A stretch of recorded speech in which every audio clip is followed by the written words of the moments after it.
Boa noite, pessoal. Bem-vindos a mais uma live literária, na verdade, uma reprise, desta vez espero que completa, da última live literária da semana passada. Enquanto vocês vão entrando, fiquem à vontade, eu vou colocar aqui o título da nossa... Ei, Guilhermo! Cara, que saudade! Tudo bem? Vou colocar aqui o título da nossa live, esperando que hoje não sejamos vencidos pela net. A carta roubada de Edgar Allan Poe.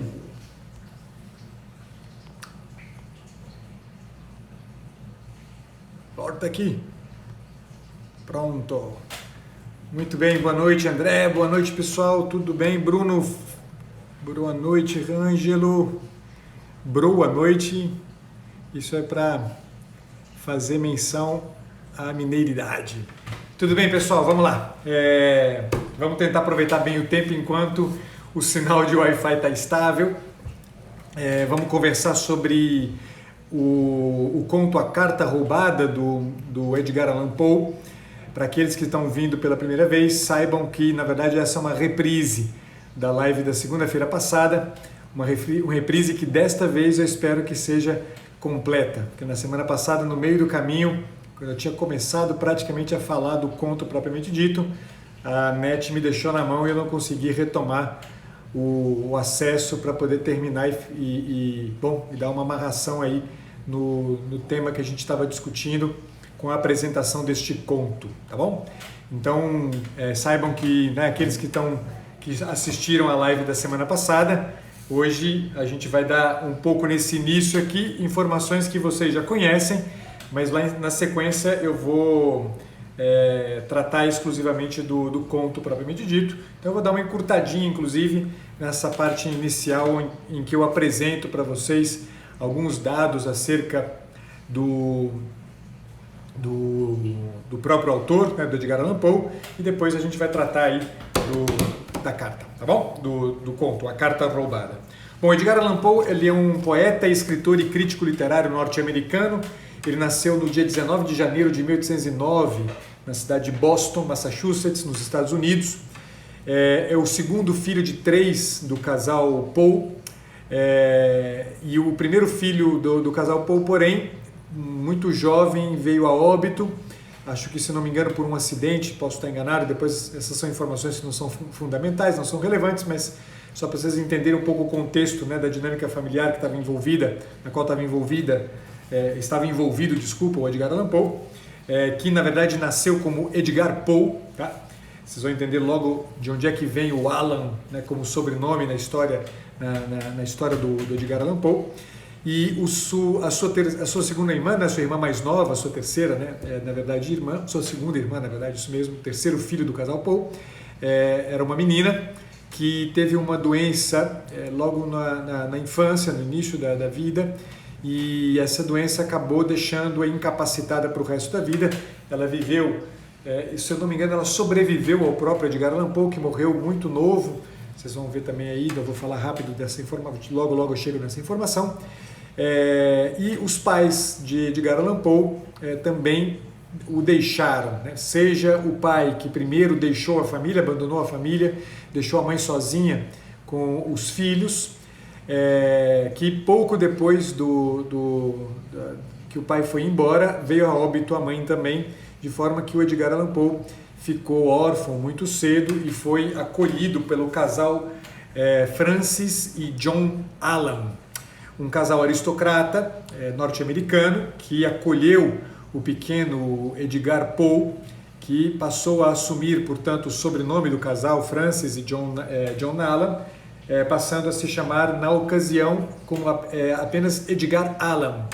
Ele coloca o sobrenome Poe um pouco depois disso, na juventude, ele assume o sobrenome Poe também, ficando conhecido como é hoje Edgar Allan Poe. Na infância, na juventude, na verdade, na adolescência, o Edgar Allan Poe ele era um leitor assíduo de Lord Byron E, de fato, não só, né, pelo contato com a obra de Lord Byron, mas também pelo próprio contexto cultural norte-americano naquele momento, o Edgar Allan Poe acabou, né, assumindo uma certa posição de destaque no movimento literário, cultural, que nos Estados Unidos, no século XIX, um século atrasado, ficou conhecido como romantismo norte-americano. Na Europa, a gente sabe que o romantismo é um movimento literário e filosófico, né, que caracterizou sobretudo o século XVIII, mas nos Estados Unidos esse movimento começa a ganhar corpo efetivamente no século XIX. E o Edgar Allan Poe começa a sua carreira como poeta muito jovem. Ele publica o seu primeiro livro, chamado Tamerlã e Outras Poesias, no ano de 1827. É uma obra que, na verdade, reúne todo o conjunto de textos poéticos que o Edgar Allan Poe havia escrito, né, até os seus 18 anos de idade. Em 1827 ele tinha 18 anos de idade. Ele publica seu primeiro livro, uma quantidade muito restrita, se não me engano foram 12 obras, 12 livros apenas, 12 edições, desculpa, uma edição de apenas 12 volumes, né, apenas 12 obras foram publicadas, e não foi uma coisa que foi muito vendida, não teve um grande impacto na cultura poética dos Estados Unidos, mas, né, é o início da sua carreira como poeta, digamos assim. Tá? Logo que ele foi adotado pela família pela família Allan, ele se muda para a Inglaterra. Ele passa um tempo na Inglaterra e na Escócia. Nesse período que ele passa na Inglaterra e na Escócia, ele se destaca como atleta, além de se destacar como um rapaz de uma inteligência muito refinada.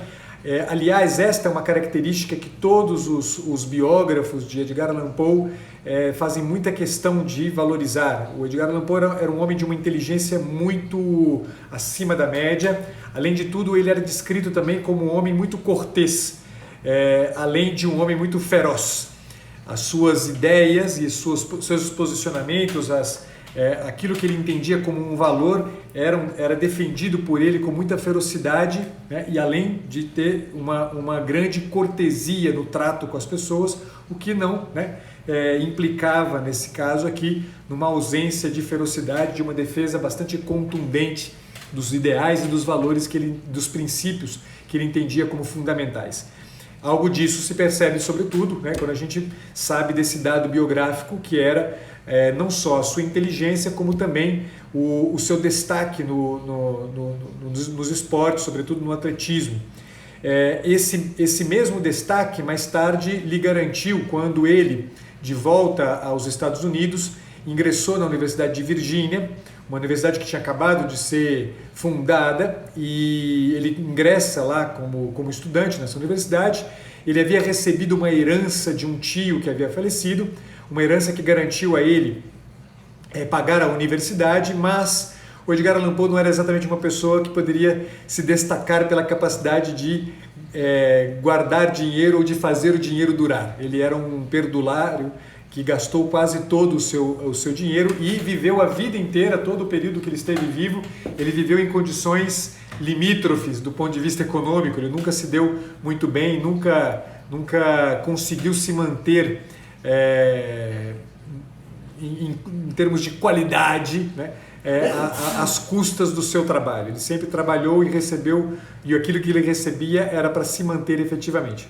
Mas essa herança que ele recebeu lhe permitiu pagar a Universidade da Virgínia por um tempo, mas ele gastou toda a herança e solicitou então aos seus pais adotivos, Francis e John Allan, que pagassem para ele o restante da universidade. Eles se recusaram, e a recusa de seus pais significou então teve como consequência o fato de que Edgar Allan Poe fugiu de casa, né? Isso foi exatamente o ano de 1827, quando ele resolve tentar a vida como poeta e como soldado. Quando ele foge de casa, ele muda de nome, assume um nome falso, e ninguém tem notícias sobretudo da família Allan, ninguém tem notícia dele. Ele passa a viver, né, em algumas cidades, tentando ganhar a vida como poeta. Ele ingressa como recruta nas fileiras do exército norte-americano, trabalhando fundamentalmente na arma de artilharia. Esse período que ele passa nas Forças Armadas norte-americanas é um período muito importante, porque ele vai galgando postos dentro do exército norte-americano e chega até atingir postos bastante elevados dentro das Forças Armadas. Só que no período que ele estava nas fileiras do exército, ele fica sabendo da morte de sua mãe, sabe da morte de sua mãe, a Frances Allan, quando a mãe, porém, já estava enterrada. Ele fica muito desgostoso, retorna para Richmond, onde a sua família, a família Allan, vivia, pede um afastamento, um desligamento das Forças Armadas. De volta a Richmond, ele continua o seu trabalho como poeta, mas ele resolve trabalhar como crítico, como redator e crítico literário num periódico literário de Richmond. E estando ali trabalhando, ele resolve então ingressar na Academia Militar de West Point, nos Estados Unidos, para retomar a atividade como militar. Vai para essa academia de West Point, fica um tempo lá e depois, mais uma vez, por falta de dinheiro, ele se vê na necessidade de abandonar, o exército. E neste momento, então, os seus formadores, o corpo de formadores da academia de West Point, fica muito chateada, esse grupo fica muito chateado com o fato de o Edgar Allan Poe resolver se desligar e escreve várias cartas de recomendação, tentando justamente que com isso auxiliasse o Edgar Allan Poe a se envolver adequadamente num trabalho que lhe permitisse o seu próprio sustento. Mas nada disso dá certo. Ele continua trabalhando como redator em alguns jornais, em alguns periódicos literários nos Estados Unidos, até que entre o ano de 1831 e o ano de 1835, ele, trabalhando nesses periódicos, ele resolve se dedicar exclusivamente à poesia, e vendo que a coisa não dava muito certo, em 1835 ele abandona a poesia definitivamente, nunca mais ele escreve poesia alguma, e resolve se dedicar aos contos, e passa, portanto, a escrever apenas contos que garantiram a ele que no ano de 1838, espera aí, deixa eu só dizer para vocês se é este ano mesmo, isso, no ano de 1838, depois de escrever o livro As Aventuras de Arthur Gordon Pym e não ter nenhum sucesso, uma pequena obra de prosa, ele não teve sucesso algum, então ele resolve escrever esses contos, dedicar somente aos contos, e publica então um livro que já lhe garantiu alguma notoriedade, conhecido como Contos do Grotesco e do Arabesco. Neste mesmo ano, em 1838, quando ele publica Contos do Grotesco e do Arabesco, ele se muda para Filadélfia depois de se casar com a jovenzíssima Virginia Klein, que na ocasião tinha apenas 13 anos de idade, mulher com quem ele passa o resto da sua vida até a sua morte, a morte da Virginia Klein, prematura, no ano de 1847, vítima de uma tuberculose. Todo esse período ele vive fielmente o casamento com a pequena Virginia Klein. E em 1844, o Edgar Allan Poe se muda para Nova York e lá ele se torna proprietário do Broadway Journal, que era um jornal, como todos os que ele vinha trabalhando até então. Ele é um jornal justamente era um periódico literário, um jornal de divulgação de literatura, de crítica literária nos Estados Unidos, sempre mantendo aí um certo papel de destaque a partir de um determinado ponto, exatamente como crítico e como crítico literário, como redator desses jornais. Em 1845, ele publica aquele que é o seu conto mais famoso, o que dá a maior notoriedade para o Edgar Allan Poe, não só nos Estados Unidos, como também fora dos Estados Unidos, em especial na França.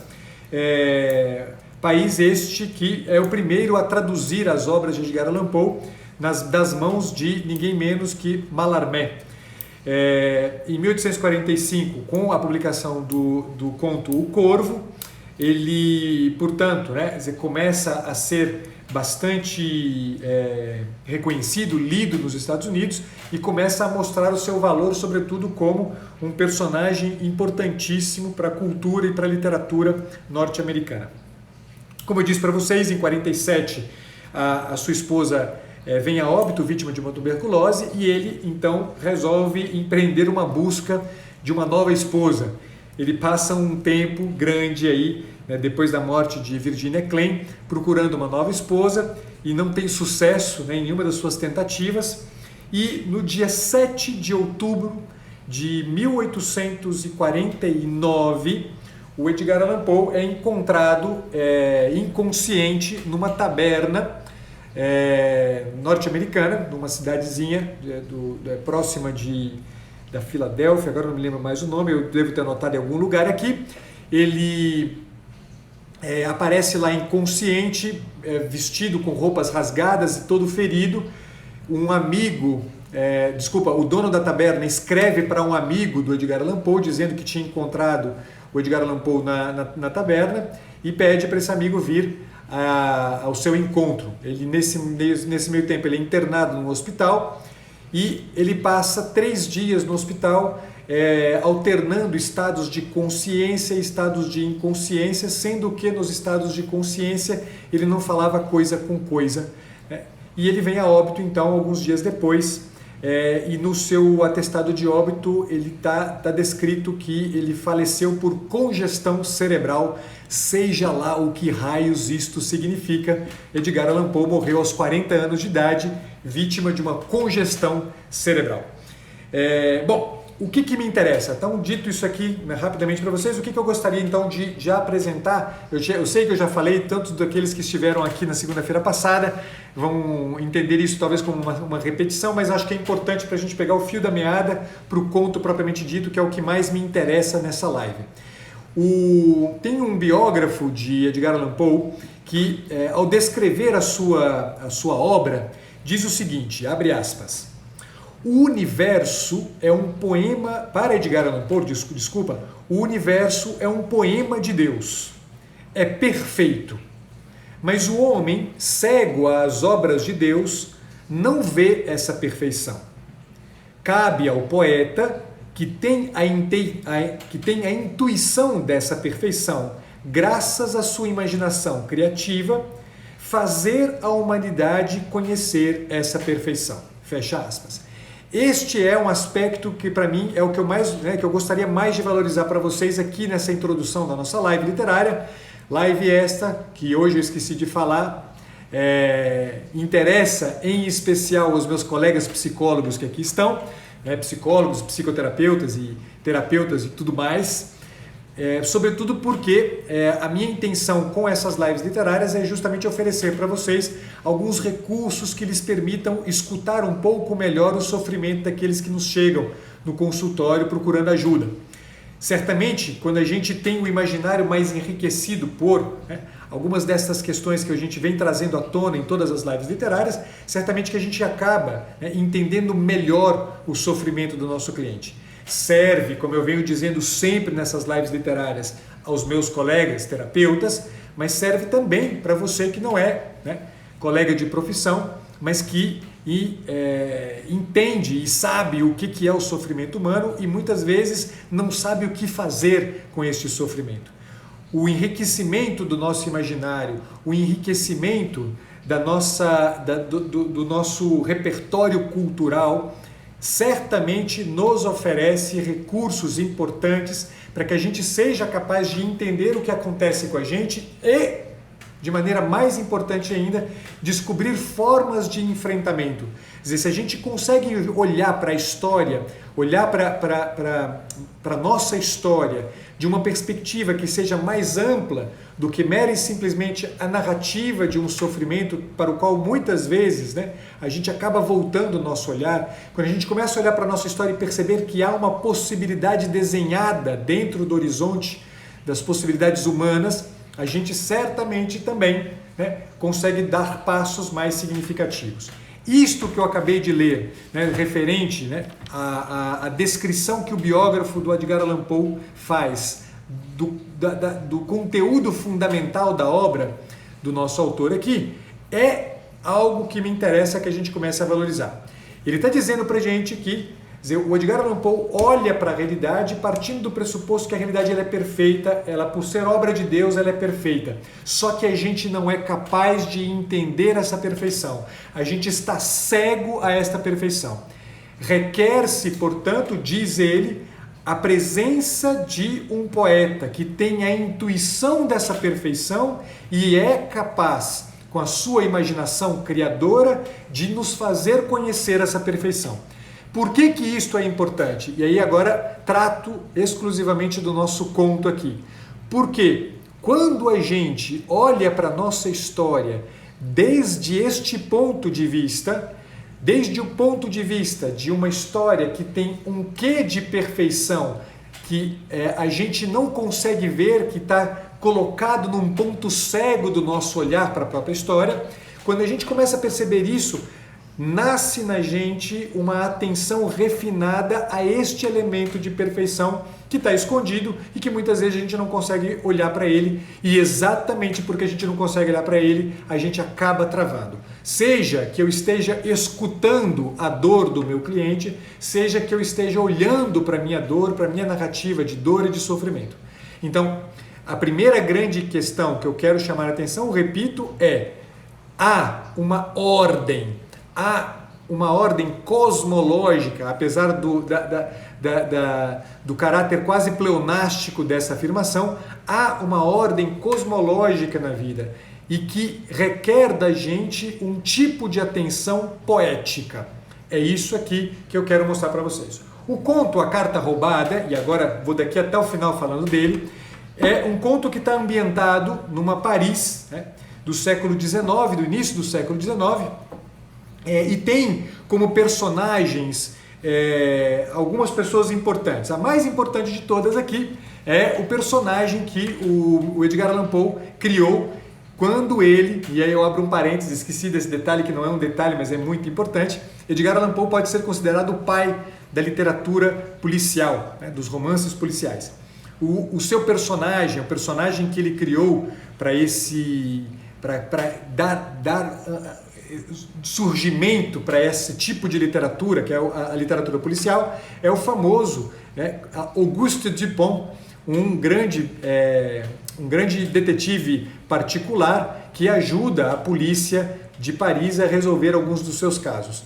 Ele trabalha, né, com o detetive particular que o é de fato, mas auxilia bastante o comissário G, como é chamado pelo Edgar Allan Poe, que é o comissário de polícia da França, né? De Paris, na França. Então, o primeiro personagem importante desse conto é Auguste Dupin. Há um personagem que não é nomeado e que é justamente o personagem que faz o relato, né, do conto, que é o amigo de Auguste Dupin, que é o autor, né, do texto, digamos assim. O próprio comissário G, né, o comissário, o inspetor de polícia de Paris, o ministro D, o ministro da corte francesa, e que né, já de cara, já vou dizendo para vocês, isso não é spoiler, né, já no início, nas primeiríssimas páginas do conto, ele já é descrito como o ladrão, né, da carta roubada, o objeto do conto, uma carta que é roubada. Quem rouba é o ministro D, o ministro das finanças, se eu não estou enganado, da corte francesa, e a Madame S, né, a Madame da família S, que é uma duquesa e era a proprietária desta carta. O que tem nesta carta e o que me interessa, né, o que nos interessa saber sobre essa carta? Essa carta contém informações que podem colocar a perder o lugar dessa marquesa, né, dessa duquesa, que tem um papel importante na corte, e é uma carta que revela, né, certos podres, digamos assim, que poderiam colocar a perder o lugar que essa duquesa ocupava. O ministro D rouba esta carta, interessado justamente em manter a duquesa sob as suas rédeas, de maneira que ele consegue controlá-la, né, segundo os seus interesses. Então, o inspetor de polícia, né, já no início do conto, chega na casa de Auguste Dupin com esta informação. Sabemos que foi o ministro D quem roubou a carta, só que a gente não pode fazer nada porque a gente não encontra a carta. E a gente não pode também trazer a público este roubo, porque se a gente traz a público esse roubo, ele pode justamente começar a fazer uso mais explicitamente das informações ali contidas, justamente para colocar a perder tudo que estava rolando, né, na corte, nas relações dessa duquesa com a corte. Bem, e aí eu vou ler o primeiro trecho que me interessa aqui, porque ele é bastante significativo para nós aqui. O inspetor G, o comissário G, chega na casa de Auguste Dupont, quando o Auguste Dupont está com seu amigo tomando, né, uma bebida logo depois do jantar. A casa está às escuras, né, eles estão sentados numa sala, diante de uma lareira, conversando, tomando sua bebida, quando o inspetor bate a campainha, bate a porta e pede entrada. Quando, né, o inspetor G entra na sala na qual os dois estavam, o Auguste Dupont se levanta para acender uma lamparina e o inspetor G então diz para ele que tinha um caso bastante complicado, né, para lhe contar e pedir a sua ajuda. Neste momento, Dupont diz o seguinte, e isto aqui é um ponto para mim muito importante da nossa conversa aqui. Se é ponto que requeira reflexão, observou Dupont, abstendo-se de acender o pavio da lamparina, melhor será que o examinemos no escuro. Eis outra de suas ideias esquisitas, retrucou o comissário, que tinha o costume de chamar esquisito a tudo quanto ultrapassasse a sua compreensão. E assim sendo, vivia em meio a uma legião absoluta de esquisitices. Por que esse trechinho, aparentemente sem muita importância e parece, né, descrever nada mais nada menos do que uma esquisitice, nos interessa tanto aqui? Porque veja que o Auguste Dupont diz para a gente que se é ponto que requeira reflexão, é melhor que permaneçamos no escuro, é melhor que o examinemos no escuro. Pessoal, o que isso indica para a gente? Algo daquilo a que eu me referia, né, quando eu lia para vocês aquele trecho do biógrafo do Edgar Allan Poe. E para nós psicólogos isso vale de uma forma muito interessante e vale também para qualquer outro de nós que não estão aqui, que não são psicólogos. É o fato que quando a gente está diante de algo que a gente não consegue entender do que se trata, quando a gente está escutando o nosso cliente e não consegue desvendar o que está entendendo, a nossa tentação como profissional, né, terapeuta, psicólogo, etc., a nossa tentação quase sempre qual é? É lançar luz o mais rapidamente possível, valendo-nos do quê? De técnicas que dominamos muito bem ou de teorias que nos iluminam no nosso fazer. Então a gente vai imediatamente, né, recorrer a algum livro que está guardado na nossa memória, recorrer a alguma técnica que a gente tem guardada na manga do nosso casaco. E a gente o faz em vista do desvendar esta coisa que apareceu ali que a gente não consegue entender. O cliente chega com uma dor, o cliente chega com um sofrimento e eu não consigo entender que sofrimento e que dor é esta. O que eu faço? Luz. Luz com técnica e luz com teoria. E quando eu faço isso, o que acaba acontecendo? Eu paro de olhar para o próprio dinamismo do sofrimento e passo a olhar como se eu interpusesse entre mim e o mistério, eu interpusesse a minha teoria, eu interpusesse a minha técnica. Então, no meio do caminho, eu paro na técnica, eu paro na teoria, eu paro, portanto, naquilo que não é o objeto da minha atenção, o que deveria ser o objeto da minha atenção. Isso é muito frequente entre nós psicólogos.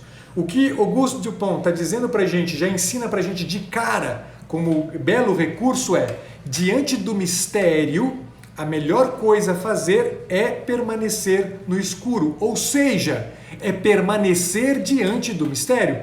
Se tem algo que eu não entendo, coloco-me diante daquilo que eu não entendo e bebo daquilo que não entendo, por mais que isto possa parecer esquisito. Normalmente, tal como o comissário G, chamamos de esquisito aquilo que não compreendemos. Isso é muito frequente entre nós. A gente chama de esquisito aquilo que a gente não compreende.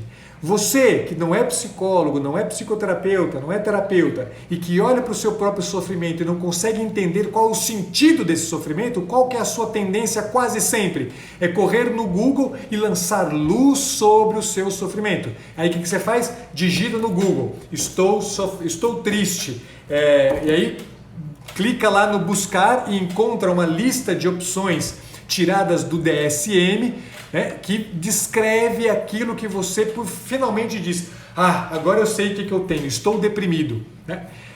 Você, ao invés de se debruçar sobre o seu sofrimento, você tenta lançar luz. E quando você faz isso, você imediatamente se encaixa em alguma das grandes esquisitices do mundo atual. Então, ao invés de fazer isso, pessoal, façamos como Auguste Dupont. Mantenhamos, examinemos a coisa no escuro, ou seja, estejamos diante da vida, diante do sofrimento como quem está diante de um mistério que pede da gente um posicionamento de quem procura o sentido. A isto, como o Renan está lembrando aqui, a gente dá o nome de postura fenomenológica. Se você se coloca desse jeito, ao invés de lançar luz, se colocar diante do objeto propriamente dito, do objeto da sua atenção, o teu sofrimento ou o sofrimento do teu cliente, você o conhecerá mais e melhor por aquilo que ele de fato é, e não por aquilo que aparece no Google, no DSM, nas obras completas do Freud, na técnica XYZ que você domina muito bem. Então, primeira dica importante para nós todos aqui. Bom, eu vou avançando aqui. Eu gastei um tempão só com esse trechinho pequenininho que a gente poderia fazer uma live inteira só sobre essa primeira frase aqui, mas me interessa trazer o máximo possível de contribuições para vocês. Um pouco à frente nisso aqui, o inspetor G diz o seguinte: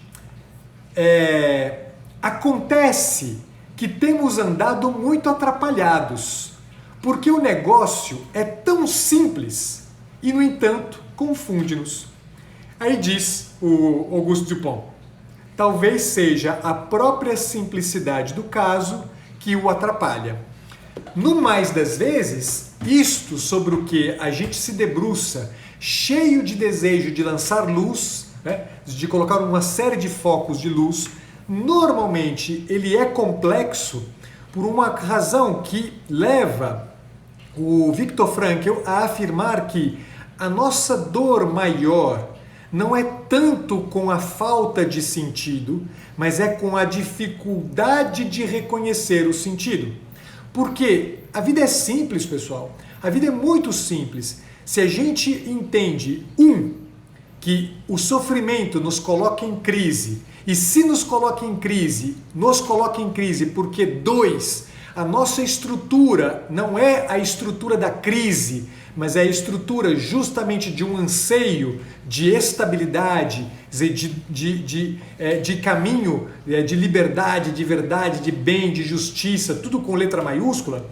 Quando a gente entende esse segundo aspecto, a gente entende que, no fundo, a maior parte do nosso sofrimento, a crise, é resultado do fato de que a gente nasceu para justamente o contrário do sofrimento, o contrário da crise. É simples assim. Só que a gente quer, de tudo quanto é forma, encaixar dentro do DSM e arrumar um CID o mais rapidamente possível para o sofrimento do nosso cliente. Quando, na verdade, fazendo assim, a gente tira do nosso cliente a possibilidade de ele empreender um caminho em primeira pessoa como protagonista, como alguém que toma na vida as mãos e entende que a vida pede dele o tempo inteiro que ele se coloque como quem precisa urgentemente de uma vida marcada pelo sentido, e sentido com S maiúsculo.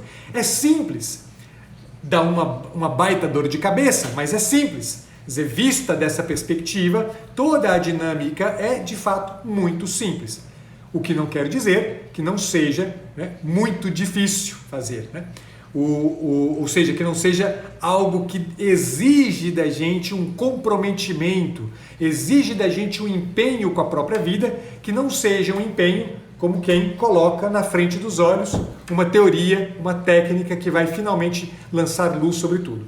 Então, entendamos que no mais das vezes, a postura mais importante nossa é a postura da simplicidade diante daquilo que nos acontece. Eu vou avançar mais rapidamente aqui, porque todo esse início do conto é justamente o encontro entre o comissário G e o Auguste Dupont, no qual o comissário G traz à tona as suas preocupações, traz à tona todo o seu trabalho junto com os seus policiais, no sentido de ir à casa do ministro D para tentar descobrir onde é que está a carta e assim desvendar o mistério e poder finalmente pôr fim a toda essa trama envolvendo o ministro D e a Madame S.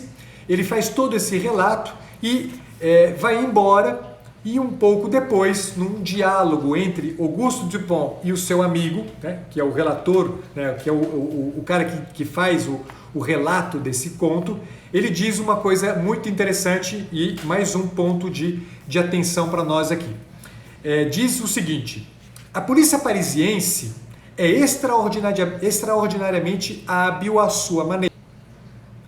Pessoal, só me falta parar de novo. Parou da outra vez exatamente nesse ponto. Vamos lá, eu vou seguir aqui para a gente não perder. Diz ele então: a polícia parisiense é extraordinariamente hábil à sua maneira. É perseverante, engenhosa, astuta e perfeitamente versada nos conhecimentos exigidos por seu ofício. Assim, quando G descreveu-me o modo como examinar o palacete de D, convenci-me de que fizera uma investigação satisfatória, dentro dos limites de sua capacidade.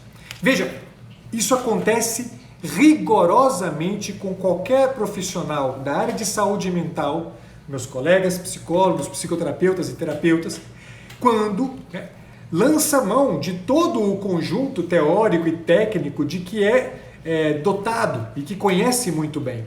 Eu tenho absoluta convicção de que muitos dos meus colegas, sobretudo os sérios, quando lançam mão de suas teorias e suas técnicas, o fazem certamente movidos não só pela intenção muito razoável de entender aquilo que está acontecendo, como também e sobretudo o fazem movidos por um conjunto de habilidades, astúcia, engenhosidade, e conhecimento perfeito daquilo que o move na relação com o seu cliente. E o faz sempre nos limites de sua capacidade.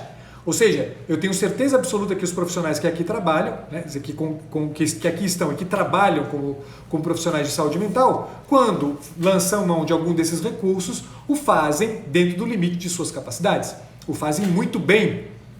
Só que, no fim das contas, é verdade que todo este conjunto, toda essa astúcia não é suficiente, toda essa esperteza não é suficiente. Abro aspas aqui, abro parênteses aqui, para a epígrafe deste conto, que o Edgar Allan Poe diz que é uma epígrafe tirada de Sêneca e que na verdade não pertence a Sêneca, não foi encontrada em nenhuma das obras de Sêneca essa epígrafe, mas que é bastante significativa para isto aqui. Diz a epígrafe: Nil sapientiae odiosius acumine nimio. Na sabedoria não há nada mais odioso do que o excesso de esperteza. Quer dizer, o excesso de esperteza aqui é exatamente essa astúcia que, no fim das contas, é o contrário da sabedoria.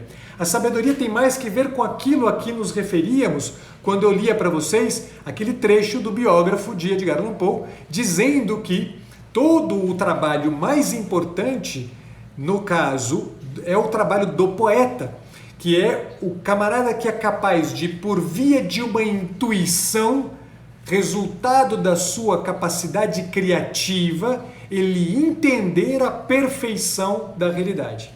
Não será por força da astúcia que eu vou chegar a entender o que está acontecendo. Será por força, portanto, mais fundamentalmente, de um outro exercício de maior simplicidade.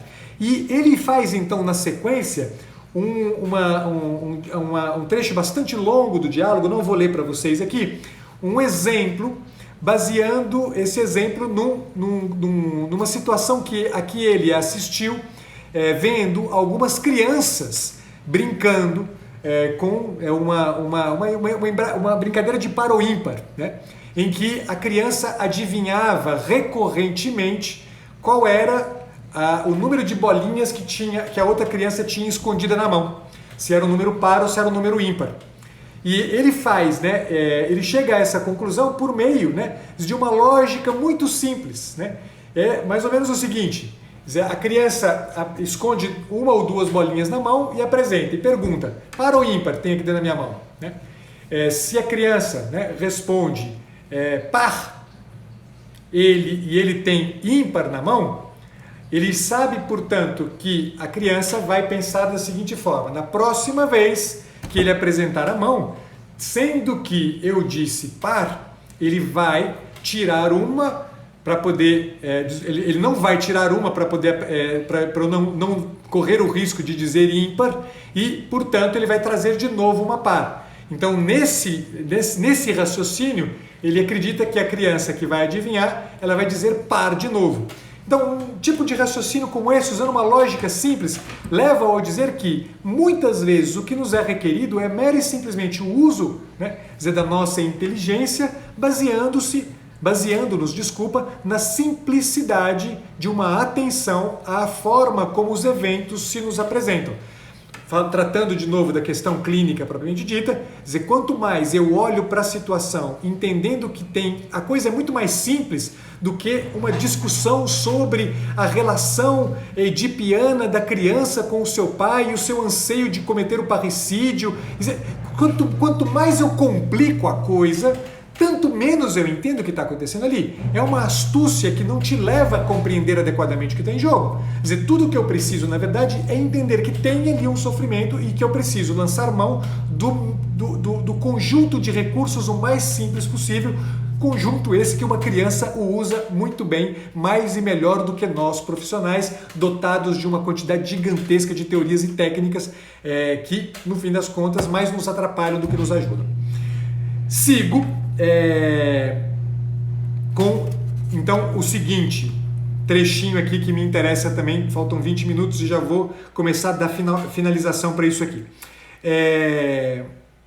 Diz o seguinte: quando desejo saber quão sábio, isso aqui na verdade é o que o Edgar Allan Poe escutou da boca da criança que brincava de par ou ímpar e adivinhava sempre, tá? Então, olha o que a criança disse pro Auguste Dupont. Eu falei Edgar Allan Poe, mas é Auguste Dupont.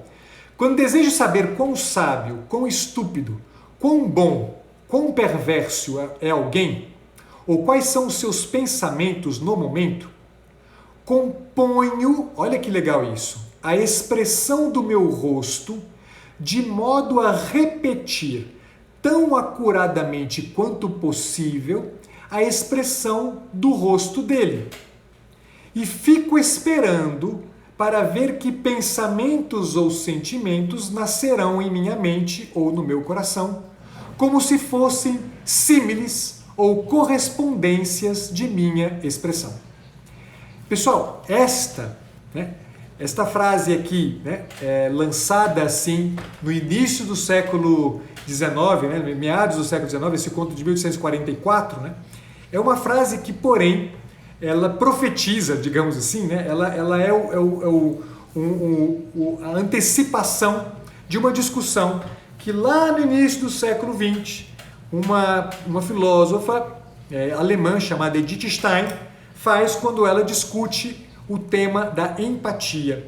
Esta criança, né, presente aqui no conto de Edgar Allan Poe, trazida, né, à tona pelo Auguste Dupont, ela está descrevendo para a gente algo daquilo que a gente deveria fazer quando a gente faz o exercício de empatia. É claro, pelo amor de Deus, a discussão que a Edith Stein faz sobre o conceito de empatia é muito mais ampla do que só isso, mas de forma muito grosseira, o que ele está dizendo para a gente é isso: eu preciso me colocar, na verdade, sob o chapéu daquela pessoa que eu tenho diante dos meus olhos, para entender o quão estúpida, o quão sábia, o quão boa ou o quão perversa é aquela pessoa. Só me colocando debaixo de seu chapéu eu consigo entender o que ela é. Amigos, só nos colocando debaixo do chapéu do meu cliente eu saberei de onde parte o seu sofrimento. Só me colocando debaixo do chapéu daquilo que é propriamente humano eu entenderei até mesmo o meu próprio sofrimento. Se o meu sofrimento é só o sofrimento do Paulo Pacheco, é um sofrimento que parece que não tem lugar, é um sofrimento que parece que não tem saída, é um sofrimento que parece que não tem correspondente, é um sofrimento que, portanto, é vivido na solidão. E um sofrimento vivido na solidão é um sofrimento potencializado, elevado à enésima potência, é um sofrimento que, portanto, não tem solução. Quando eu consigo perceber que o meu sofrimento não é o sofrimento solitário, é o sofrimento do homem, é o sofrimento da pessoa humana, eu consigo encontrar uma saída melhor para o meu sofrimento. Porque eu vejo num personagem descrito na cultura, descrito na poesia, descrito na literatura, eu vejo num personagem que tem, numa narrativa própria, ficcional, alguma coisa de propriamente humano e que dá um horizonte, dá um norte para mim. Quando eu descubro que alguma pessoa me acompanha no meu sofrimento, isso é uma dica para você, psicoterapeuta, psicólogo e terapeuta de plantão, quando eu descubro que tem alguém que sabe do que eu estou passando, pelo que eu estou passando, conhece o meu sofrimento, não porque interpretou genialmente com a sua teoria, com a sua técnica, a minha dor, mas porque esteve diante de mim, na escuridão do meu sofrimento, e entendeu e colocou-se sob o meu chapéu, nesta hora eu não estou mais sozinho. Desta hora em diante, o meu sofrimento não é mais um sofrimento sem saída. É um sofrimento que tem um horizonte de possibilidade, um sofrimento que, portanto, pode se transformar em alguma coisa mais do que só um sofrimento sem sentido. Trata-se, portanto, de um sofrimento carregado de sentido e, por isso mesmo, possibilidade de realização de uma biografia, de realização de uma narrativa completa, de um homem completo. Essa é uma outra passagem importante para a gente aqui.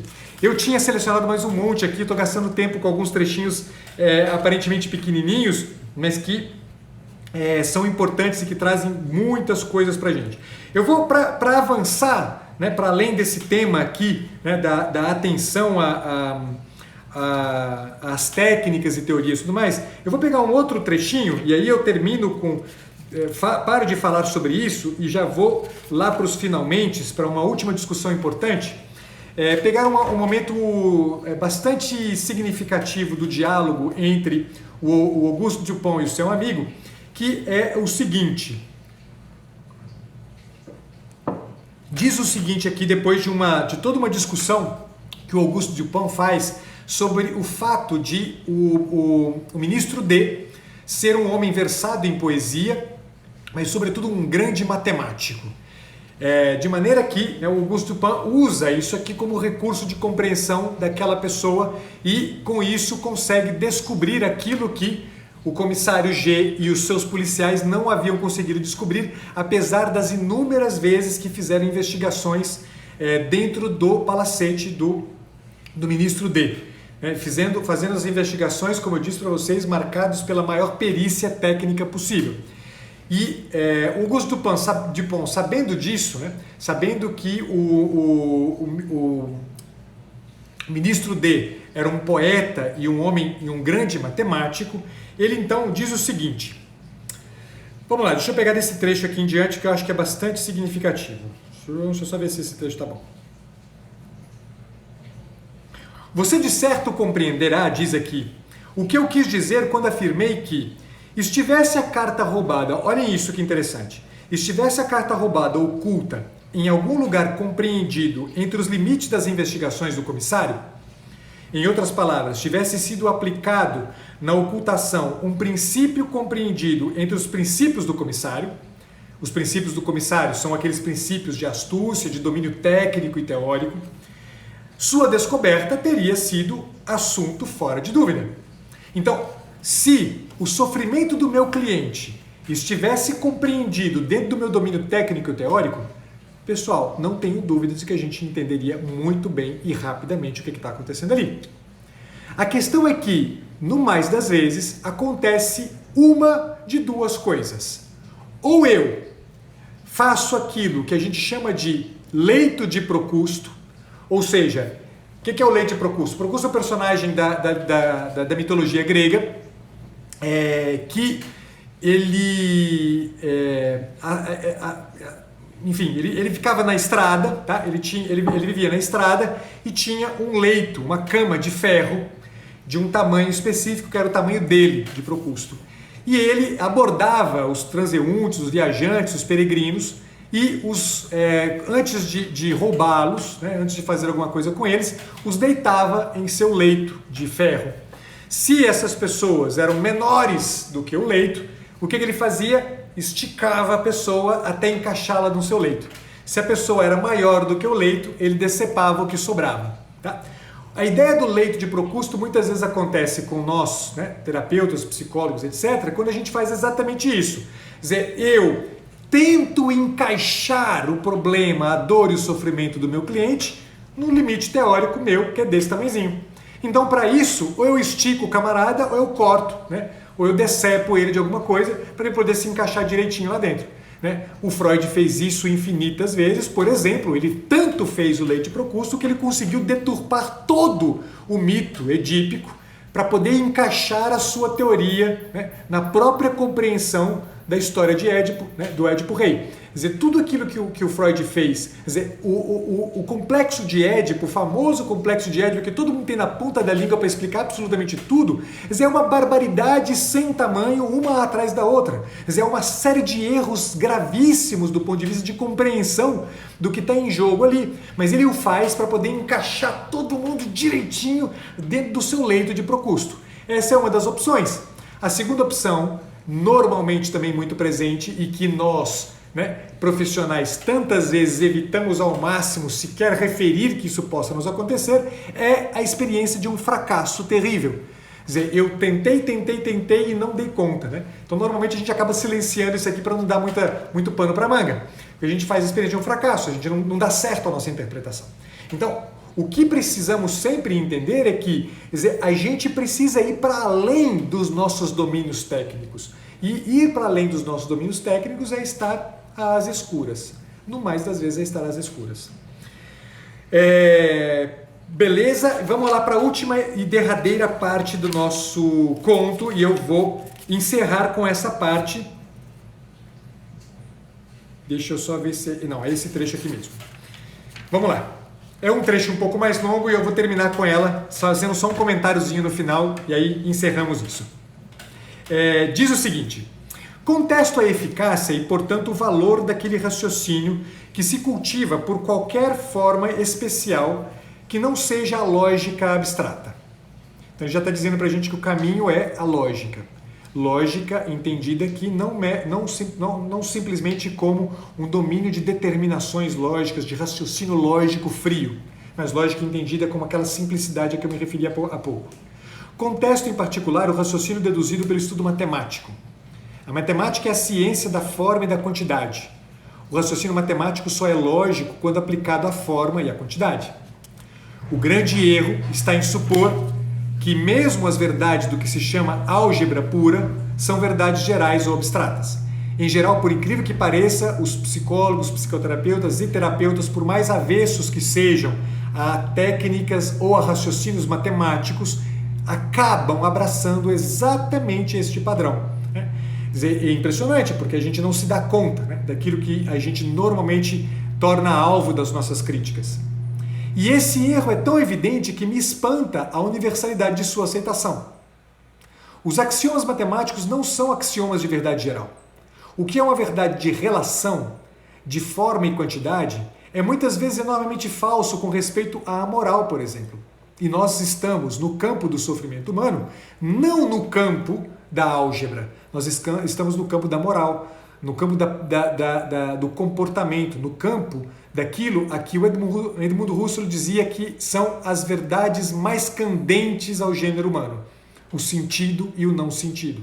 É neste o campo que a gente opera quando a gente está diante do sofrimento de alguém.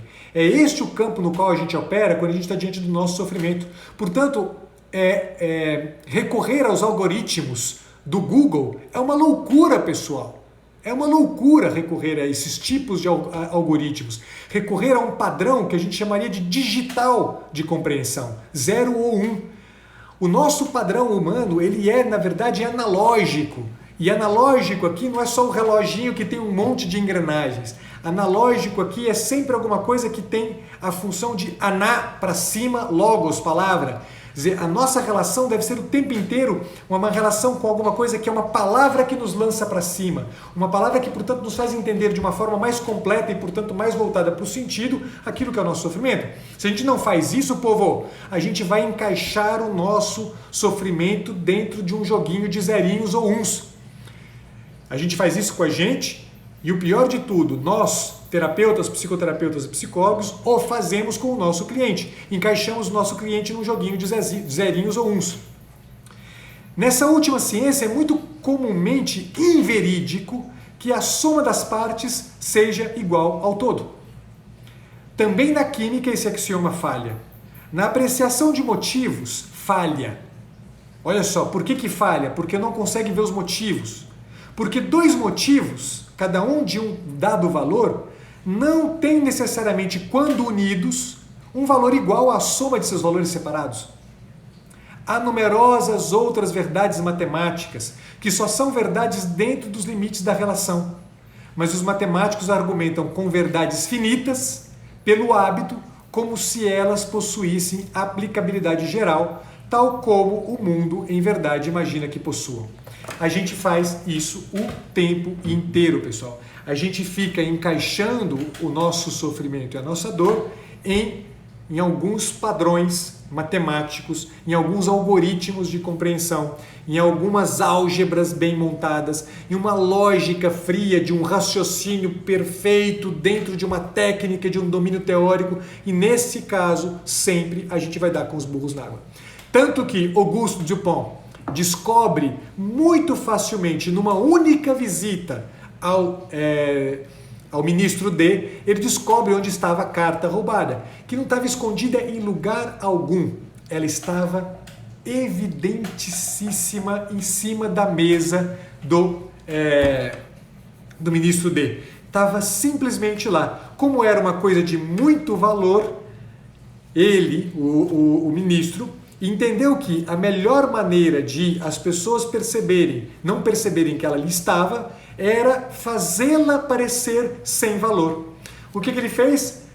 Zé amassou a carta, deixou um papel bem amassado, Zé deixou algumas rasuras, algumas manchas e deixou em cima da mesa, junto com um porta-cartões que ele tinha.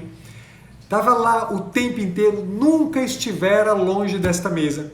E, no entanto, ninguém conseguia encontrar. No mais das vezes, meu amigo, você vai encontrar o sentido do seu sofrimento, sabe onde? Em cima da tua mesa. No mais das vezes, você vai entender onde está enraizado o sofrimento do teu cliente, sabe onde? Em cima da tua mesa. Em cima da mesa do teu cliente. Está lá, em cima da mesa do teu cliente. E você está o tempo inteiro buscando nas obras completas do Sigmund Freud aquilo que não está lá. Porque não está lá, não está escondido lá. Mas você domina muito o complexo de Édipo. Você domina muito a atenção flutuante. E você não quer duvidar que a sua atenção flutuante, a sua astúcia na escuta, seja incapaz de descobrir o que esteve sempre evidente. O sentido, a falta de sentido, é a origem da dor. É a origem do teu sofrimento. É isso para o que você precisa olhar. Você precisa lançar luz sobre isso, lançar luz sobre a tua urgência de que a tua vida tenha algum sentido. Se você não lançar luz sobre isso, você vai permanecer no sofrimento. E o pior de tudo, para você, meu colega, você vai manter o teu cliente no sofrimento. E vão ficar os dois punhetando um monte de teoria que só vai servir para o teu gozo pessoal. Hipócrita profissional, hipócrita que você vai ser. O teu gozo profissional, para você mostrar o tanto que você é astuto e esperto. E não se engane, não há nada de mais odioso na sabedoria do que o excesso de astúcia, do que o excesso da tua esperteza.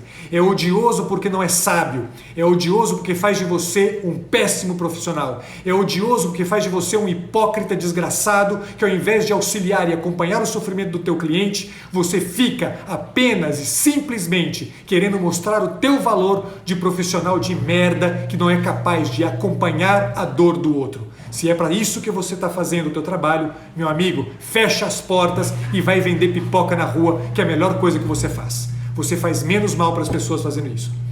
Quer melhorar na vida? Aprende com caras como esse aqui, porque você vai ter muito para aprender. Povo, agradeço demais, faltam 20 segundos para terminar essa live. Amanhã tem live sobre ser homens, falarei com vocês sobre Zeus. Me esperem amanhã, às 21 horas aqui. Fiquem com Deus, até amanhã, obrigado demais. Ah, desculpa, um instantinho. Na livraria do Dr. Pacheco tem todas as obras do Edgar Allan Poe. Compra lá também, porque está tudo disponível para vocês.